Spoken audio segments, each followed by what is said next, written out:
Hello everybody, welcome to another daily dose of gaming news and all that good stuff. And as always, I also publish on Rumble, I'm on Patreon, Twitter, all that stuff here for extra support. So, let's get started. We got some news regarding the new refresh Intel Lake stuff here.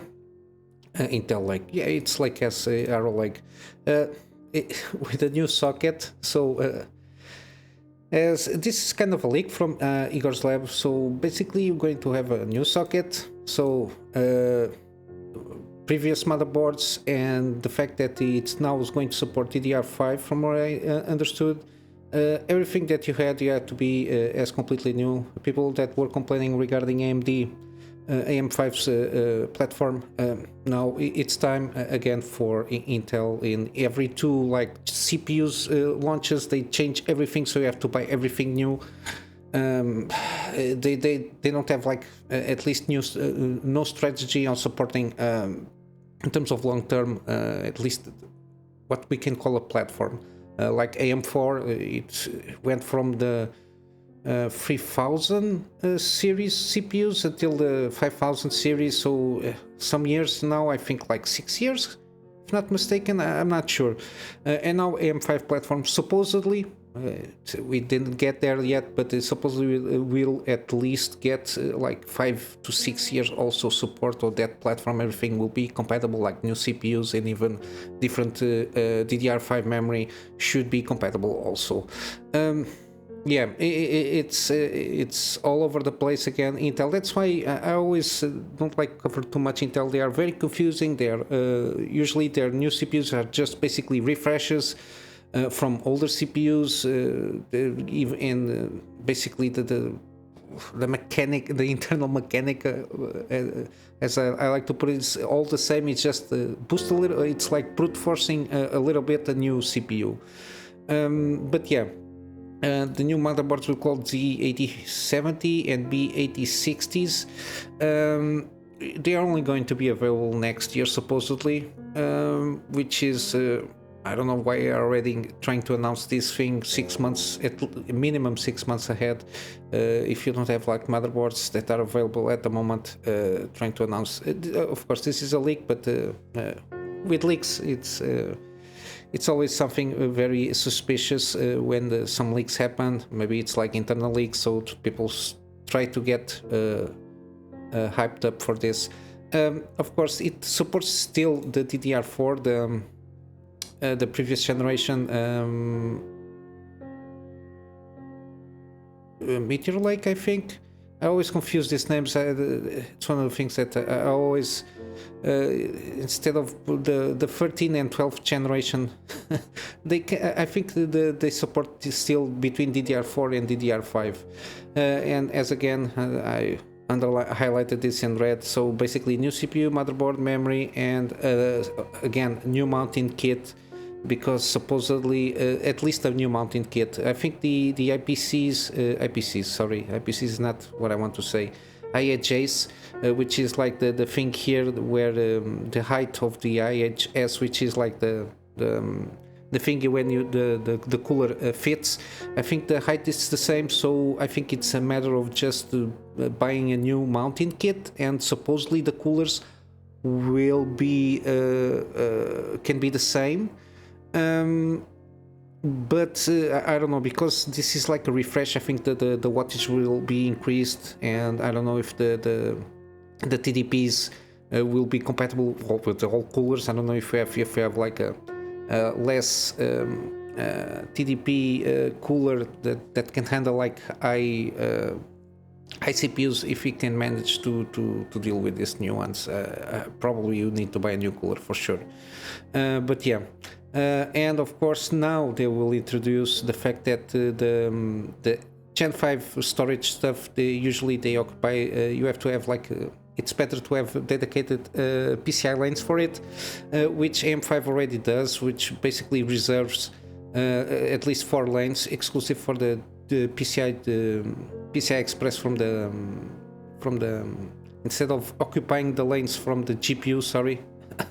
It's a little hard to explain here for me. It has like the memory controller to get the at least 4x4, which is the NVMe's SSDs here.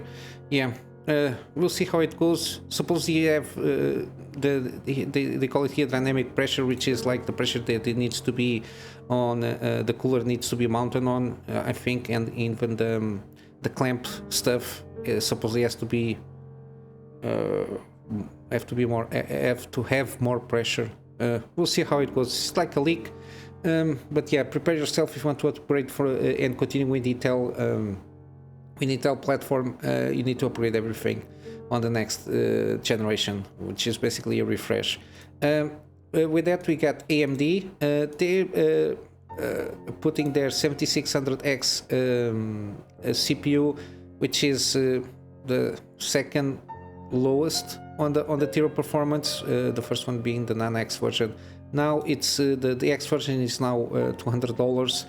This is Amazon. It's on Amazon and Best Buy, but this is AMD's concerting efforts to put a flat $200 on the CPU. This is a very decent CPU. It's almost at a level of performance of basically a 5800X3D, basically, in terms of even gameplay and even on gaming wise. It's almost at that point there. They trade blows from what I understand, which is always good. We still need to see how this 7500F is going to deal with. The only thing that it doesn't have basically it's the RDNA compute units.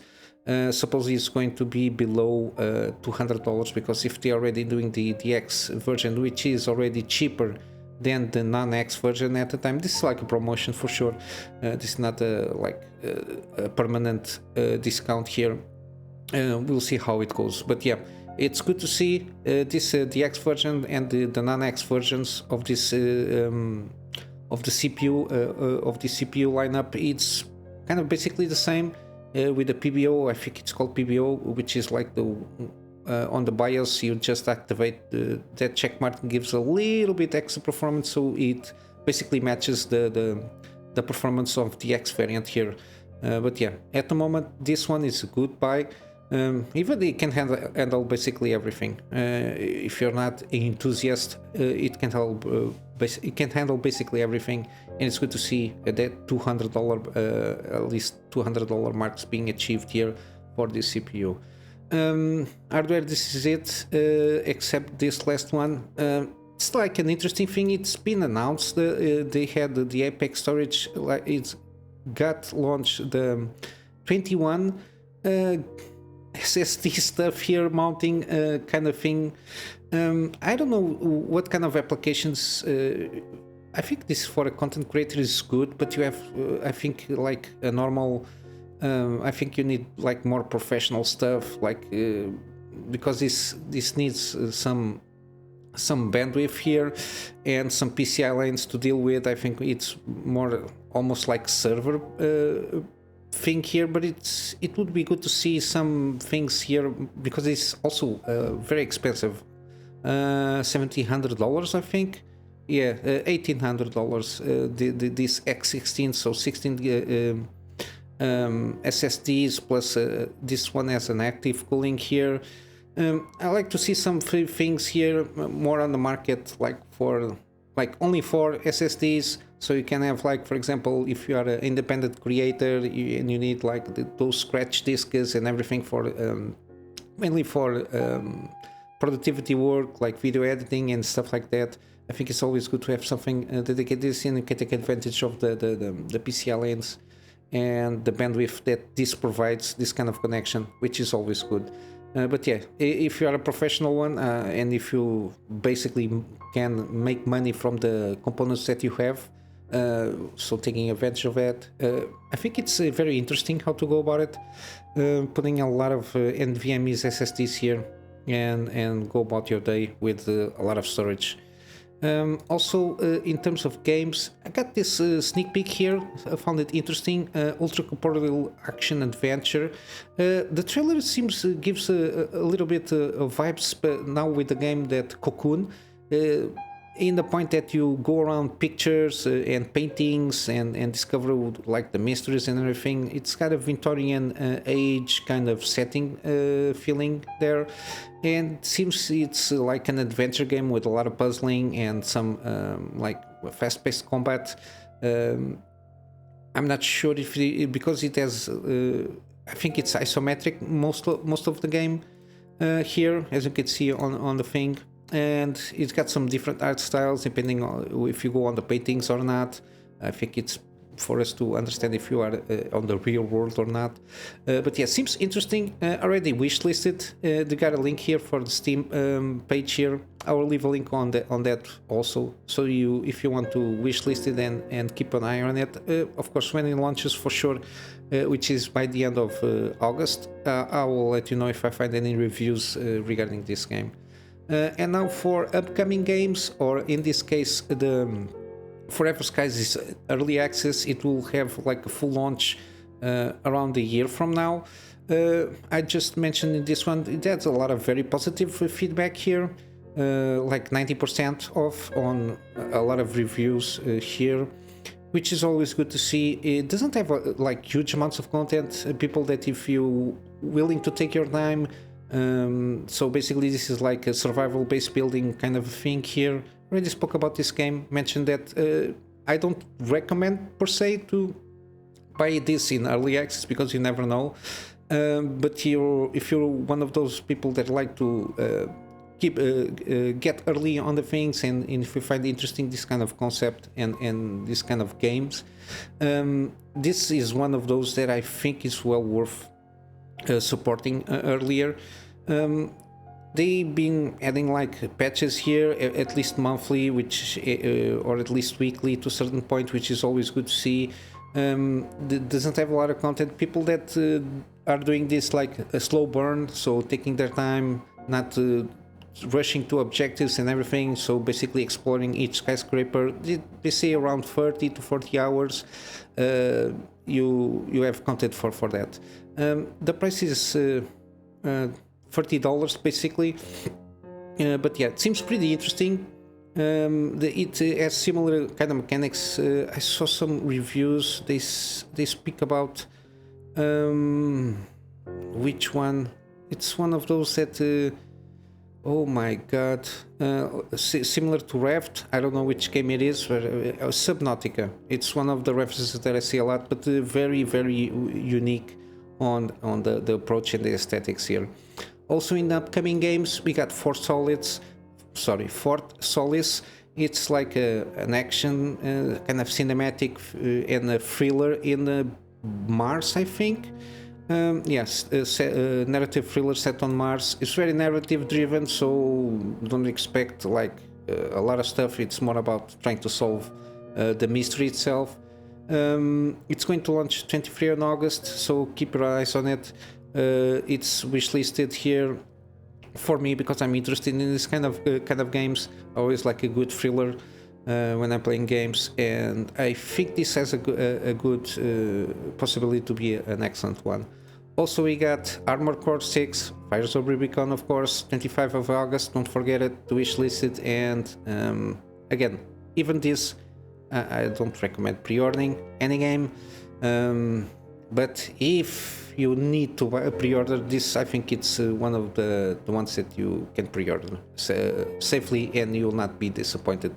Again, this is not going to be Dark Souls. This is going to be very Armored Core style, like mech fast-paced game here, so don't expect Dark Souls combat by any means. And it's going to be mission-based, so it's not open world.